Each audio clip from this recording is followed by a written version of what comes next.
ಒಳ್ಳೆ ಮೆಣಸು, ಕಾಳು ಮೆಣಸು ಹೇಳುವಂಥದ್ದನ್ನು ಈಗ ಪ್ರೊಡಕ್ಟಿವಿಟಿ ಇನ್ಕ್ರೀಸ್ ಮಾಡಲಿಕ್ಕೆ ಈ ನಮ್ಮ ಕನ್ವೆನ್ಷನಲ್ ಅಡಿಕೆ ತೋಟದಲ್ಲಿ ಪೆಪ್ಪರ್ ನೆಟ್ಟರೆ ಅದಕ್ಕೆ ರೋಗಗಳು ಬರ್ತದೆ, ನೀರು ಜಾಸ್ತಿ ಆಗ್ತದೆ. ಹಾಗಾಗಿ ಈಗ ಕಾಂಕ್ರೀಟ್ನ ಕಂಬಗಳಿಗೆ ಪೆಪ್ಪರನ್ನು ಬಿಟ್ಟು ತುಂಬ ರೈತರು ಅದರಿಂದ ತುಂಬ ಒಂದು ಅಡ್ವಾಂಟೇಜನ್ನು ಪಡಿತಾ ಇದ್ದಾರೆ. ನಾವು ಕೂಡ ಕೃಷಿ ಬ್ಯಾಕ್ಗ್ರೌಂಡಿಂದ ಬಂದ ಕಾರಣ ನಾವು ಉಪಯೋಗಿಸಿದ್ದನ್ನು ನಾವು ಮಾರ್ಕೆಟಿಗೆ ಬಿಡ್ತಾ ಇದ್ದೇವೆ. ಅದರಲ್ಲಿ high strength steel wire use ಮಾಡ್ತೇವೆ. ಸೊ ಎಲ್ಲ ಒಂದು ಪ್ರಾಡಕ್ಟಲ್ಲಿ ಅದರ ಕ್ವಾಲಿಟಿ ಅಂತ ಹೇಳಬೇಕಾದ್ರೆ ಅದರ ಒಳಗಿರುವ ಕಬ್ಬಿಣ ಇರ್ಬೋದು, ಅದರ ಕಾಂಕ್ರೀಟ್ನ ಸ್ಟ್ರೆಂತ್ ಇರ್ಬೋದು, ನಾವು ಉಪಯೋಗಿಸಿ ಅದನ್ನು ನಾವು ಹೊರಗೆ ಕೊಡ್ತಾ ಇದ್ದೇವೆ.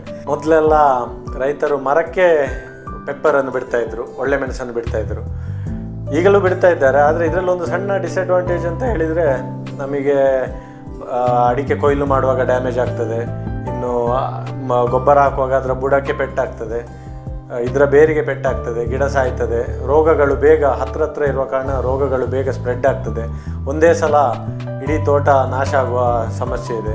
ಇದನ್ನು ನಾವು ಕಾಂಕ್ರೀಟ್ ಕಂಬಕ್ಕೆ ಬಿಟ್ಟು ಒಂದು ಕಂಟ್ರೋಲ್ಡ್ ಎನ್ವೈರ್ಮೆಂಟಲ್ಲಿ ನಾವು ಮೇಂಟೈನ್ ಮಾಡಿದ ಕೂಡಲೇ ಎಂತ ಆಗ್ತದೆ ಅಂತ ಹೇಳಿದರೆ ರೋಗಾಣುಗಳು ಬರೋದು ಕಮ್ಮಿ ಆಗ್ತದೆ.